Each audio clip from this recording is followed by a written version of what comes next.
രണ്ടാമത്തെ കീമോയ്ക്ക് ശേഷം ഐസിയുവിലായി. മരുന്നിന്റെ വില മറച്ചുവെക്കാൻ കാരണം രേണുസുതി പറയുന്നു.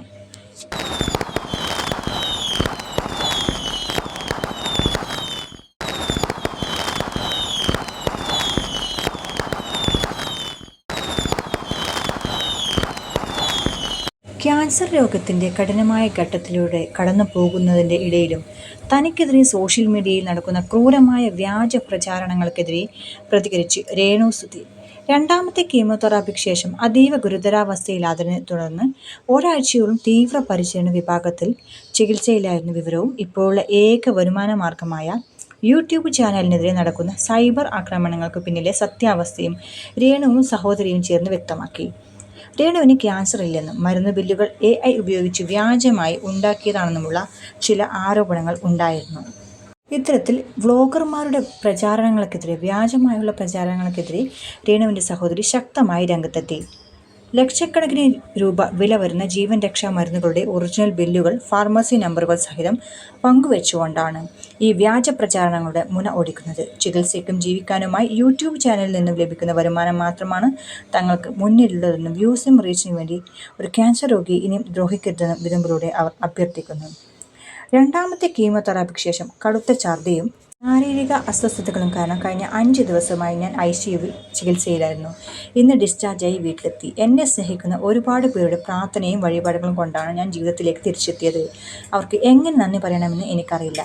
ഇനിയും എനിക്ക് 4 കീമോകളും അതിനുശേഷം ഒരു ശസ്ത്രക്രിയയും കൂടി ബാക്കിയുണ്ട്. പൂർണ്ണ ആരോഗ്യത്തോടെ ഞാൻ തിരിച്ചു വരുമെന്ന് തന്നെയാണ് എൻ്റെ ഉറച്ച വിശ്വാസം.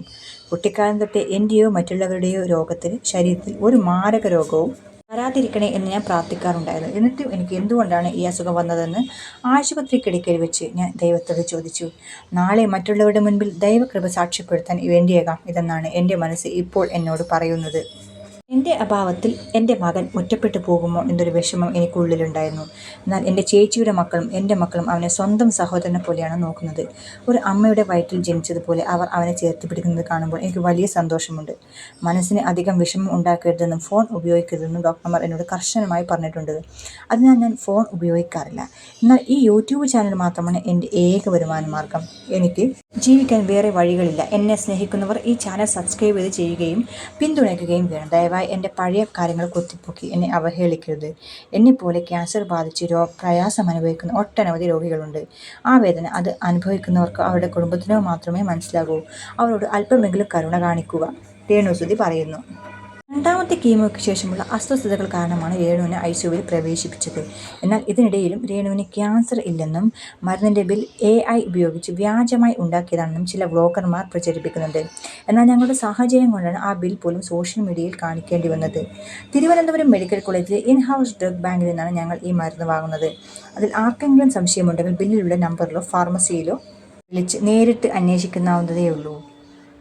ഫാർമസിക്ക് ലൈസൻസ് കിട്ടിയ വർഷമാണ് ബില്ലിൽ രേഖപ്പെടുത്തിയിരിക്കുന്നത്. രോഗിയുടെ പേരും വിവരങ്ങളും കൃത്യമായി അതിലുണ്ട്. മരുന്നിൻ്റെ ഉയർന്ന വില പുറത്തറിഞ്ഞ ആളുകൾ വിമർശിക്കാതിരിക്കാൻ വേണ്ടി മാത്രമാണ് അതിൻ്റെ വില ഭാഗം മറച്ചുവെച്ചത്. അല്ലാതെ അതിൽ യാതൊരു കള്ളത്തരവുമില്ല.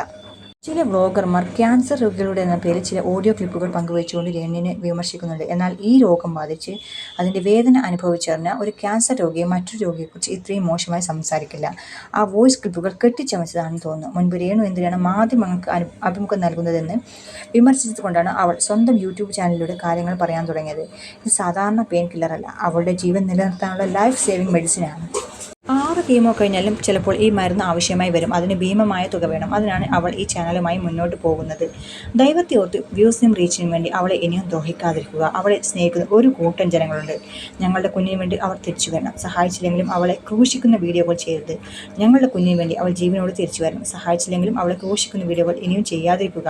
അവൾക്കായി നന്നായി പ്രാർത്ഥിക്കുക എന്ന് രേണുസുതിയുടെ സ്വന്തം സഹോദരി പറഞ്ഞു. ഇനി അവൾക്കായി പ്രാർത്ഥിക്കുക മാത്രമേ ഉള്ളൂ, അതേ ഞങ്ങൾക്ക് അഭ്യർത്ഥിക്കാനുള്ളൂ എന്നുകൂടി രേണുവിൻ്റെ സഹോദരി കൂട്ടിച്ചേർത്തു. അപ്പോൾ എല്ലാവരും നമ്മുടെ സ്വന്തം രേണുസുതിക്ക് വേണ്ടി പ്രാർത്ഥിക്കൂ. അവർ ജീവിതത്തിലേക്ക് തിരിച്ചു വരട്ടെ. കൂട്ടത്തിൽ അവരെ ക്രൂശിക്കാതിരിക്കുകയും ചെയ്യൂ. അപ്പോൾ ഈ വീഡിയോ ഇഷ്ടമായെങ്കിൽ ലൈക്ക് ചെയ്യൂ, കമൻറ്റ് ചെയ്യൂ, ഷെയർ ചെയ്യൂ. കൂട്ടത്തിൽ ഈ ചാനൽ സബ്സ്ക്രൈബ് ചെയ്യാൻ ആരെങ്കിലും ബാക്കിയുണ്ടെങ്കിൽ ചാനൽ സബ്സ്ക്രൈബ് ചെയ്ത് സപ്പോർട്ട് ചെയ്യൂ. താങ്ക്